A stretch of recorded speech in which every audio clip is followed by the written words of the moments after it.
The Washington Post is out with an extensive look into the months that the White House squandered before it took serious enough action to fight the coronavirus outbreak. Quote, the Trump administration received its first formal notification of the outbreak of the coronavirus in China on January 3rd. Within days, U.S. spy agencies were signaling the seriousness of the threat to Trump by including a warning about the coronavirus, the first of many in the president's daily brief. And yet it took 70 days from that initial notification for Trump to treat the coronavirus not as a distant threat or a harmless flu strain well under control, but as a lethal force that had outflanked America's defenses and was poised to kill tens of thousands of citizens. Joining our conversation, former chief of staff for the CIA and the Department of Defense, Jeremy Bash. It's one of those pieces of reporting, like the New York Times report on the lost month, that will be part of the history of this tragedy. What do you make of the 70 days it took Donald Trump to react?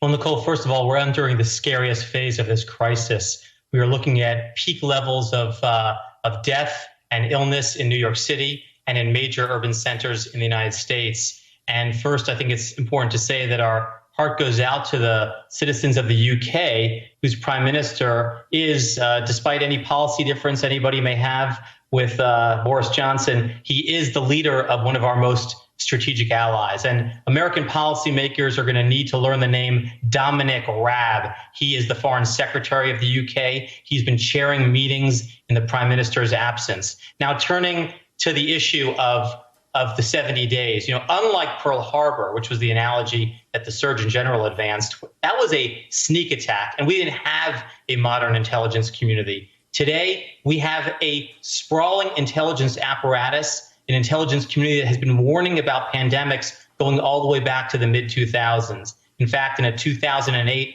unclassified intelligence assessment, it predicted a respiratory SARS-like infection emanating from China, spreading around the world, killing tens of thousands, potentially millions, including hundreds of thousands, maybe millions in the United States. And so when President Bush had that assessment, he warned about pandemics. When President Obama saw that assessment, he, of course, created the position of the Ebola czar during that crisis. President Obama established a pandemic response office within the National Security Council, an office that President Trump disbanded. And during his denials of the severity of this crisis, we lost critical time. We lost critical momentum.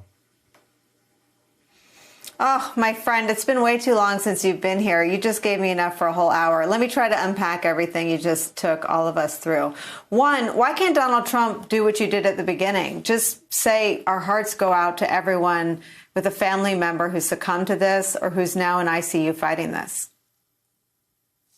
And, Nicolle, I think it takes sort of the forthrightness, the earnestness, and the optimism and the truthfulness of an address like we saw over the weekend from Her Majesty Queen Elizabeth.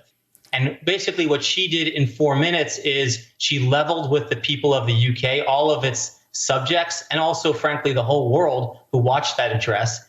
And she also gave them reason to hope because she explained the dedication and the ingenuity and the innovation and the bravery of our first responders and our healthcare workers.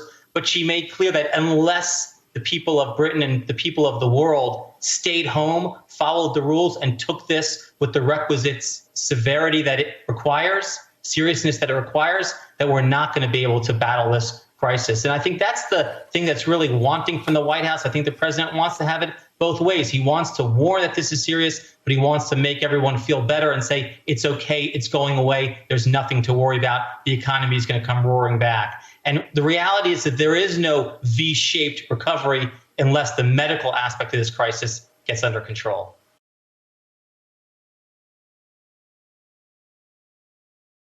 Hey there, I'm Chris Hayes from MSNBC. Thanks for watching MSNBC on YouTube. If you want to keep up to date with the videos we're putting out, you can click subscribe just below me or click over on this list to see lots of other great videos.